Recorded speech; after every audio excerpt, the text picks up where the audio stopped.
Merci, mon frère, pour cette prière, pour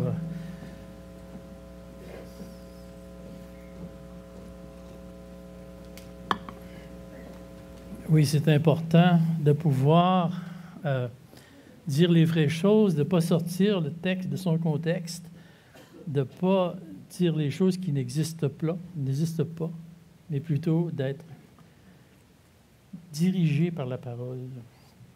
Bien, communiquer pour grandir, qui vient d'un premier... J'ai fait du réchauffé. Vous avez le droit à du réchauffé ce matin, d'un message qui a été fait en 2018, mais j'ai pris environ 20% de ce message-là et je n'ai fabriqué un autre. C'est-à-dire, l'Esprit a fait en sorte que je n'ai fabriqué un autre, pas moi. Moi, je suis que l'instrument. Je suis juste la fourchette. Dieu, c'est lui qui manœuvre. Bien, communiquer pour grandir. Et on pourrait regarder un texte, si vous voulez bien, le texte de base qui est dans 1 Pierre 1, 22, qui dit « Par votre obéissance à la vérité, vous avez purifié votre être afin d'aimer sincèrement vos frères et sœurs. Aimez-vous donc ardemment les uns les autres de tout votre cœur. » Et dans ce texte, j'ai choisi ce texte-là, et plusieurs textes vont venir aussi pour appuyer ce texte-là. Il y a deux mots qui sont importants, l'obéissance et la vérité. Et c'est important, c'est notre base. Dans 1 Timothée qui dit que l'Église est la colonne de la vérité. Eh bien, c'est sur cette colonne-là qu'on doit s'appuyer, chacun de nous. Et j'aimerais commencer par une citation. Une citation, c'est une personne qui ne connaît pas Dieu qui a écrit ça. Okay? Mais à chaque fois, ça m'épate de voir qu'une personne qui ne connaît pas Dieu peut citer des choses qui sont en accord avec la parole de Dieu. Et tout groupe humain prend sa richesse dans la communication, l'entraide et la solidarité visant un but commun, l'épanouissement de chacun dans le respect des différences. J'ai trouvé cette phrase-là, cette citation-là, très belle et très, très à point. La communication. Comme notre frère nous a mentionné ce matin, les anciens avaient le désir de vous parler d'un projet de communication qui a pour but de grandir spirituellement, de progresser, de faire des pas de croissance. Nous voulons parler de la mise en place des groupes connexion. Certains d'entre vous connaissent c'est quoi les groupes connexion. Vous étiez ici en 2018 lorsque ça a été instauré pour la première fois. Naturellement, les circonstances ont fait que les groupes ont tombé.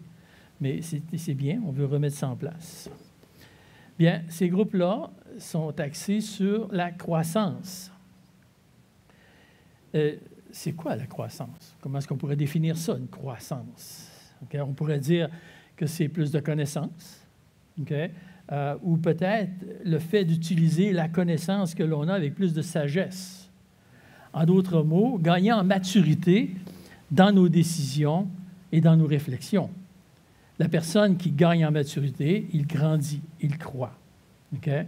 Il prévient son âme du péché.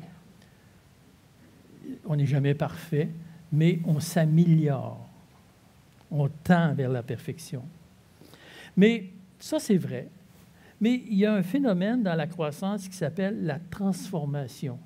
Dans la croissance, il y a toujours une transformation. Lorsque l'on grandit, lorsqu'on se transforme, je vois un bébé en arrière, là, et j'espère que lorsqu'il va avoir 20 ans, il n'y aura pas cet aspect-là.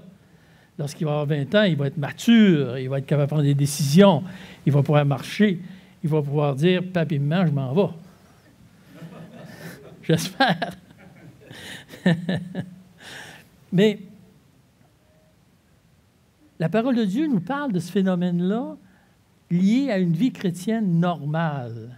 Et un texte que beaucoup de personnes connaissent par cœur, Romains 12, 2. « Soyez transformés par le renouvellement de l'intelligence, afin que vous discerniez la volonté de Dieu, ce qui est bon, agréable et parfait. » La transformation, le renouvellement de l'intelligence, la transformation qui s'opère, fait en sorte que l'on peut discerner la volonté de Dieu plus évidemment.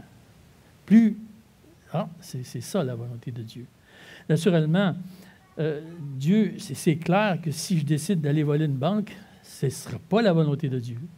Mais il y a beaucoup de zones grises que j'ai besoin de savoir. Quelle est la volonté de Dieu dans cela?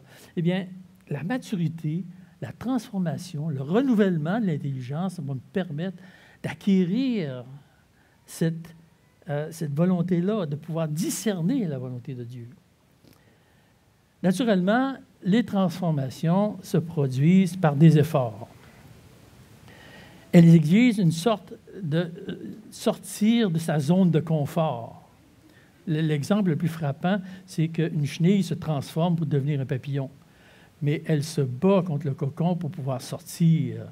Elle est obligée de travailler fort pour réussir à devenir un papillon. C'est la même chose pour nous. J'imagine que l'enfant que je parlais tout à l'heure, mais qui passe à l'étape de l'adolescence, il va souffrir, ses muscles vont... Puis sa voix va muer, sa voix va changer.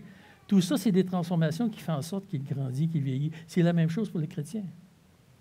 Sa transformation va parfois être difficile. Le verset mentionne que nous serons transformés par un renouvellement. Le renouvellement s'opère par 3 points fondamentaux. Les points de transformation pour un chrétien, c'est d'abord aimer Dieu. C'est évident, hein? Aimer Dieu. Mais aimer Dieu, le fait que je veux apprendre continuellement de lui et le connaître, comme Jean 17 le mentionne. La vie éternelle, c'est connaître Dieu. J'aime mon épouse. Je le dis publiquement, j'aime mon épouse. Et je la découvre encore. Je découvre des points que vous ne connaîtrez jamais. Il y a juste moi qui les connais. Et c'est aimer, c'est de vouloir connaître de plus en plus. Ensuite, le renouvellement se fait aussi dans l'expérimentation de la communion des saints, dans l'amour et l'authenticité. L'authenticité. Ne cherchez pas dans votre Bible ce mot-là, ça n'existe pas. Par contre, il y a un mot qui est semblable, qui est la vérité. Okay? Synonyme. Et c'est ce que nous allons toucher aujourd'hui. La communion des saints. Nous sommes tous ensemble aujourd'hui et nous communions ensemble. Tout à l'heure, nous allons prendre les éléments et nous allons les prendre tous ensemble. Et on peut grandir et on va grandir à travers cette expérimentation-là. Et on peut aller plus loin que la grande assemblée. Troisièmement, influencer les gens du dehors à l'amour de Dieu. Ici, je n'ai pas refait mon PowerPoint, mais j'ai mis sur mes notes les gens du dehors et ceux de l'intérieur. Okay? On peut influencer les gens de l'intérieur, qui sont nos enfants, qui sont notre parenté, qui sont nos frères et nos sœurs. J'ai un travail de vous influencer à l'amour de Dieu. Vous avez ce même travail d'influencer les gens autour de vous à l'amour de Dieu. Et parce qu'on sait que si notre intelligence est renouvelée, on sait comment c'est dangereux de s'éloigner de Dieu. Il y a un danger de s'éloigner de Dieu.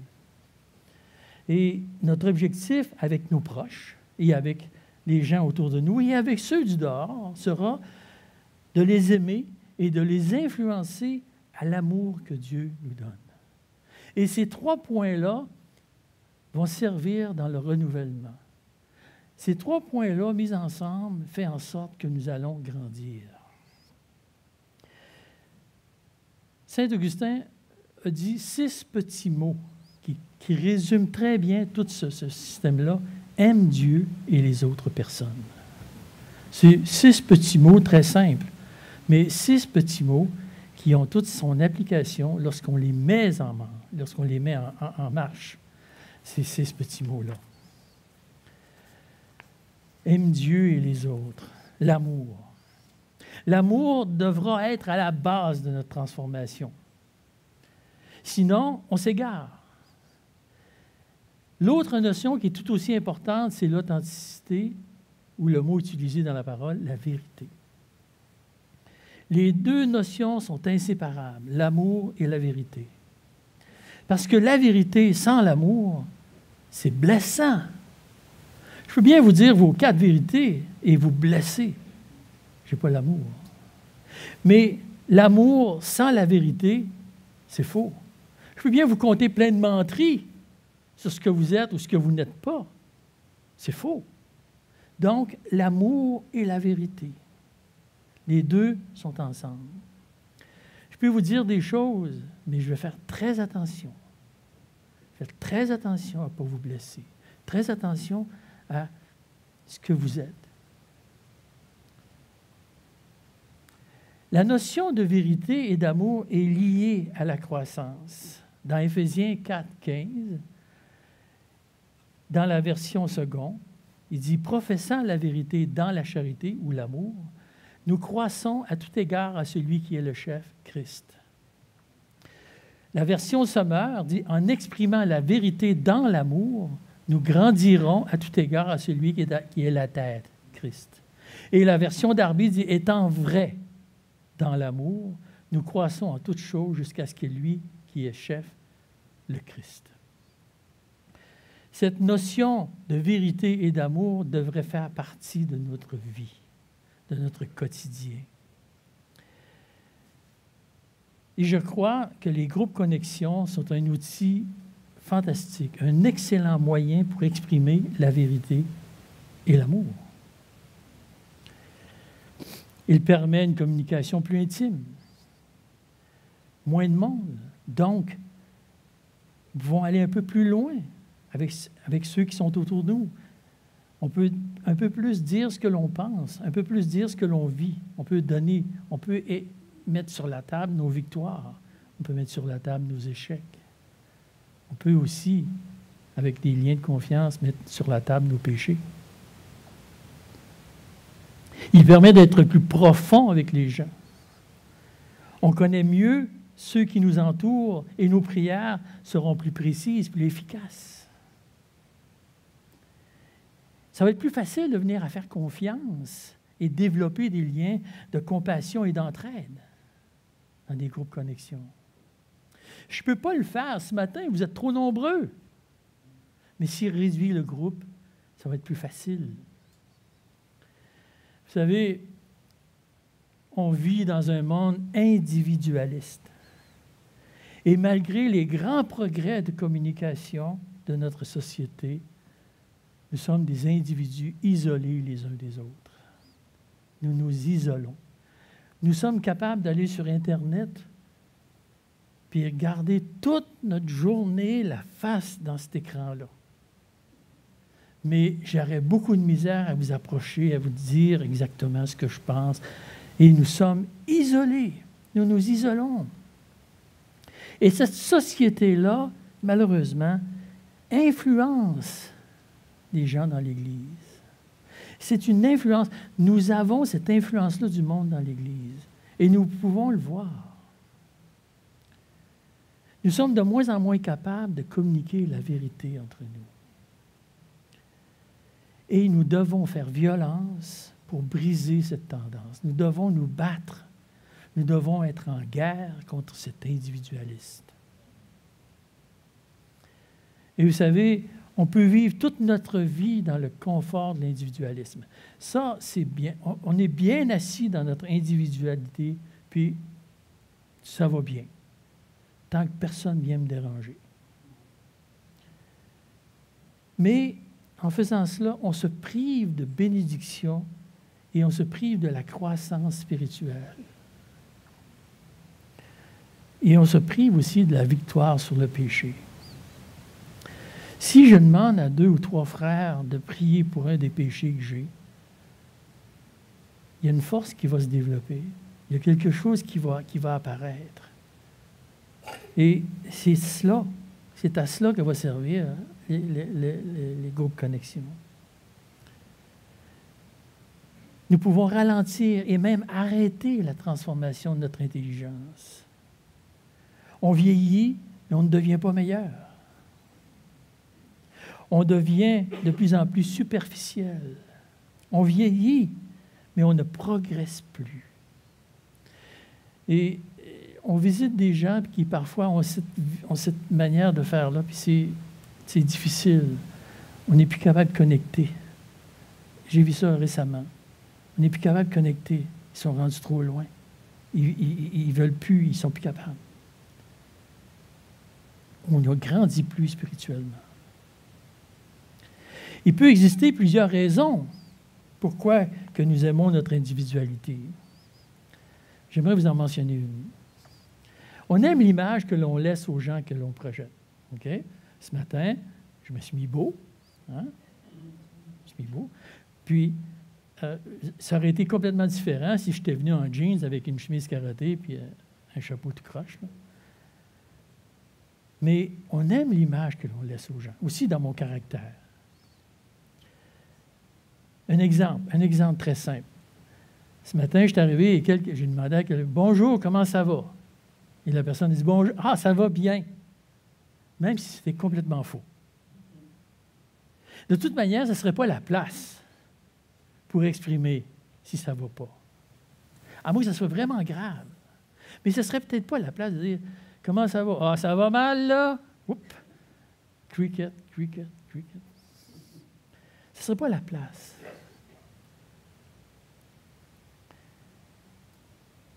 Ce n'est pas la place d'exprimer ce que mon cœur vit pour être guéri de mon péché afin que je puisse grandir. Mais c'est exactement l'exhortation de Jacques. Lorsqu'il dit « Confessez donc vos péchés les uns aux autres et priez les uns pour les autres afin que vous soyez guéris.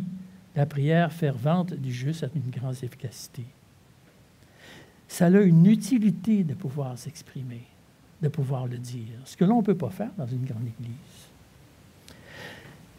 Voilà le fardeau que la parole de Dieu nous demande de faire. Voilà le travail. Qui est intéressé ici à révéler ses péchés? Mon frère, il se lève la main. Mais il n'y a pas beaucoup de mains qui se sont levées. Qui est prêt ici à dire, voici les péchés que je vis? Pas grand monde. Moi, le premier. Même si Dieu nous conseille de le faire, même si Dieu nous demande de le faire, c'est risqué d'être authentique. Vous êtes d'accord avec moi? C'est très risqué de s'exprimer avec vérité sur nous-mêmes.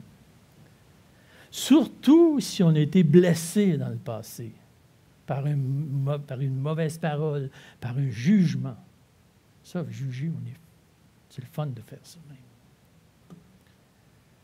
Il y a une manière de faire et il y a un endroit pour le faire.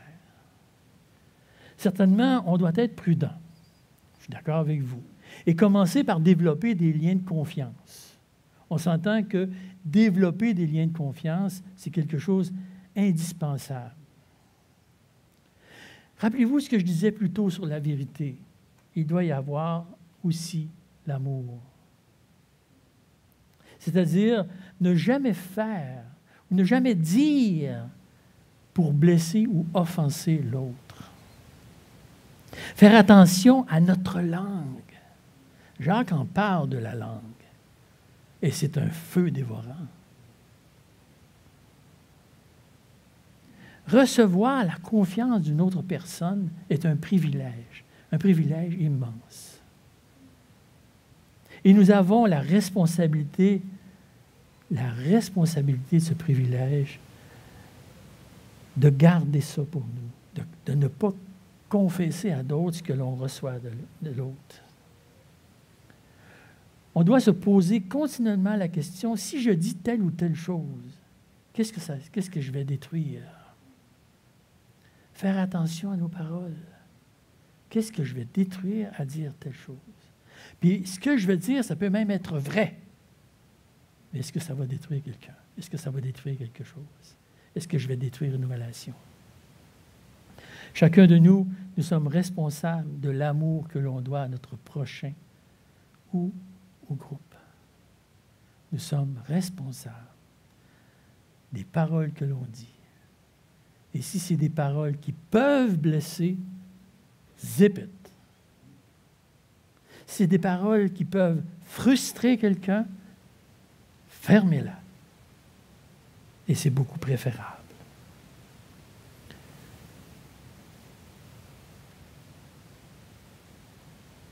Il y a une manière de faire. Il y a aussi un endroit. Et le meilleur endroit, c'est l'Église. la création de Dieu, que Dieu a mis au monde pour deux raisons. Pour l'évangélisation, pour aller chercher ce monde perdu, et aussi pour la croissance des frères et des sœurs. Une des raisons pourquoi que je viens à l'Assemblée, parce que l'Assemblée me fait croître. C'est pas toujours drôle, là. Je ne suis pas en train de dire que c'est l'Assemblée parfaite. Loin de là. Je disais à un frère il y a quelque temps, il y a des choses que je n'aime pas ici. Puis je dois vous avouer franchement, il y a des choses que je n'aime pas. Mais elle me fait grandir, cette Assemblée-là. Elle me fait croître. Et c'est ça qui est le plus important. Celui qui croit vivre sa vie chrétienne tout seul fait une grave erreur. Naturellement, la personne qui devrait entendre ces paroles-là n'est peut-être pas ici, parce qu'elle vit sa vie chrétienne tout seul. Mais vous êtes capable de l'exprimer. On a besoin des uns et des autres pour mener à bien la volonté de Dieu dans notre vie. Nous avons besoin des uns et des autres pour mener à bien la volonté de Dieu dans nos vies. L'expression « les uns et les autres » revient 45 fois dans la parole de Dieu. Dans le service, portez les fardeaux les uns des autres. Dans nos relations, ayez également soin les uns des autres. Même le côté négatif, si vous vous blessez les uns les autres. Et dans l'édification, exhortez-vous les uns les autres. Dans l'Église, pas la grande Église, là. Je ne parle pas ici de tout le monde rassemblé, mais dans l'Église vraie, dans une vraie Église. Il est important de comprendre qu'avant d'être une grande Église, on doit être une Église vraie. Et la communion fraternelle dans la vérité et l'amour est un fondement de cette Église vraie. Hébreux 10, 24 nous exprime bien ce fait. Veillons les uns sur les autres pour nous exciter à la charité et aux bonnes œuvres. N'abandonnons pas notre assemblée, comme c'est la coutume de quelques-uns, mais exhortons-nous réciproquement, et cela d'autant plus que vous voyez s'approcher le jour. Le but de cette communion n'est pas de prendre en défaut. Le but de cette communion n'est pas de juger. Ou encore de prendre le téléphone et de commencer la conversation en disant « Hey, tu ne sais pas ce que je viens d'apprendre. » Cette manière de faire ou de penser même sont tout à fait contraires à l'amour et aux bonnes œuvres. C'est complètement l'opposé. Je pourrais même dire que c'est la haine. C'est important. Le verset 25 de Hébreux 24 nous dit de ne pas abandonner le rassemblement de l'Église, parce que le but de ce rassemblement, c'est l'exhortation, l'encouragement. Pas le doute, pas la peur, pas le découragement, pas le jugement. L'encouragement, l'exhortation. Quel bienfait de pouvoir peut-être dire, ou certainement penser, « Merci mon frère, tu m'as aidé juste en m'écoutant. » Une dernière raison pourquoi l'Église est le meilleur endroit pour l'authenticité. J'aimerais vous citer Dietrich Bonhoeffer, qui est un pasteur allemand qui a vécu dans le temps de la Deuxième Guerre mondiale. Et sa citation est un peu longue, mais il faut prendre le temps de le faire. M. Bonhoeffer dit « Le psychologue, à l'apogée de son art, ou l'habile observateur de la nature humaine, connaît infiniment moins bien le cœur humain que le simple chrétien vivant à l'ombre de la croix de Jésus. La sagesse du monde perçoit la détresse, la faiblesse, l'échec, mais elle ne comprend pas l'impiété de l'homme. Par conséquent, elle ne sait pas que le péché seul le détruit et que ses guérisons s'effectuent uniquement grâce au pardon. » Je répète ce bout de phrase-là. Par conséquent, elle ne sait pas que le péché seul le détruit et que sa guérison s'effectue uniquement grâce au pardon. Le chrétien possède cette connaissance. En présence du psychiatre, je ne suis qu'un homme malade. Devant mon frère chrétien, je me permets d'être un pécheur. Le psychiatre sonde mon cœur mais ne parvient jamais à en sonder les profondeurs. Quand je m'approche de lui, mon frère chrétien comprend.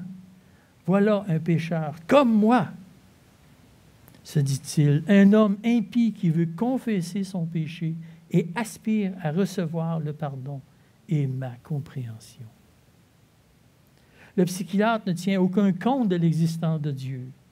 Mon frère me considère tel que je suis devant un Dieu qui juge et fait grâce par la croix de Jésus-Christ. Fin de citation. C'est pourquoi les anciens veulent développer une Église vraie dans la Bible. La vérité survient en pleine action. On passe à l'action par la mise sur pied des groupes connexion.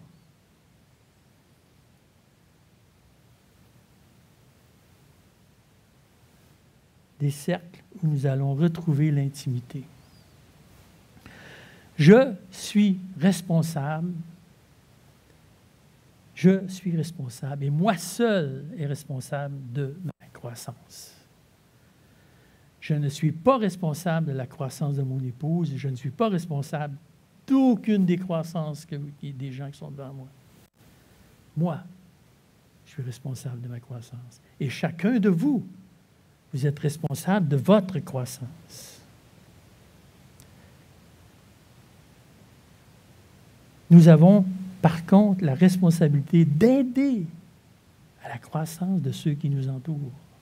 C'est une de nos tâches, c'est un de nos travaux, aider la croissance de l'autre. Et la responsabilité de la direction d'Église est de mettre en place des mécanismes pour favoriser la croissance des frères et des sœurs. Et la responsabilité des anciens se résume à cela. Je vais mettre en place des choses qui vont vous aider à grandir. Mais la croissance vous appartient. Ma croissance m'appartient. Je devrais faire les efforts, je devrais souffrir peut-être pour grandir, mais je vais grandir. Et c'est la même chose pour vous. Je disais un peu avant, il y a une manière de faire. Apprenons cette nouvelle façon de grandir. Laissons les choses se développer peu à peu, selon notre capacité à faire confiance, et elle aura la place de se développer dans les groupes connexion. L'authenticité est contagieuse. C'est contagieux, l'authenticité. Lorsque nous risquons l'authenticité en exprimant une vérité de notre vie, nous ouvrons la porte à ce que les personnes présentes puissent dire « Moi aussi, je vis les mêmes choses que toi.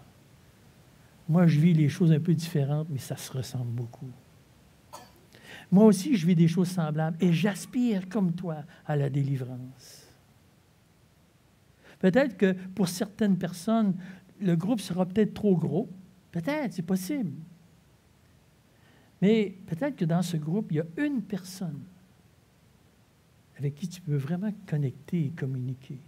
Et cette personne-là, peut-être que c'est seulement que cette personne-là qui va pouvoir t'aider. Mais c'est ce que le groupe Connexion va provoquer. En conclusion, peut-être qu'il y a un risque. Je dois vous le dire, il y a peut-être un risque à faire partie d'un groupe Connexion. Je dois vous le dire, il y a un risque.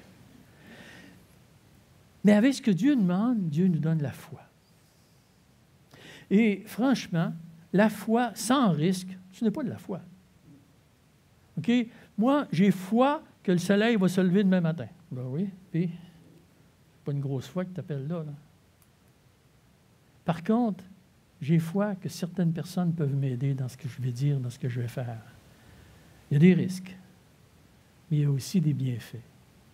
Et c'est ce que le risque amène, il y a aussi des bénédictions.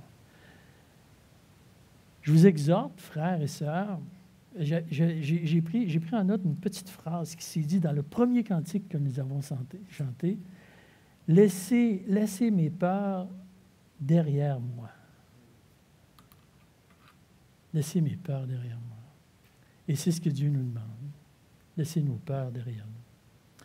Nous allons terminer par la prière et ensuite notre frère Adama va venir pour donner les modus operandi de cette situation de groupe Connexion. Merci Seigneur, merci infiniment. Tu nous mets à cœur notre croissance. Tu mets à cœur, Seigneur, qu'est-ce qu'on veut grandir, on veut progresser. Permets, Seigneur, que ce nouveau projet d'Église puisse porter fruit. Que tous, Seigneur, puissent avoir ce désir de vouloir s'investir auprès des autres, de s'investir certainement dans la vérité et dans l'amour. Je te remercie pour ce système de famille que tu as mis, qui nous fait tellement de bien, pour ta gloire et pour ton nom, Seigneur. Amen.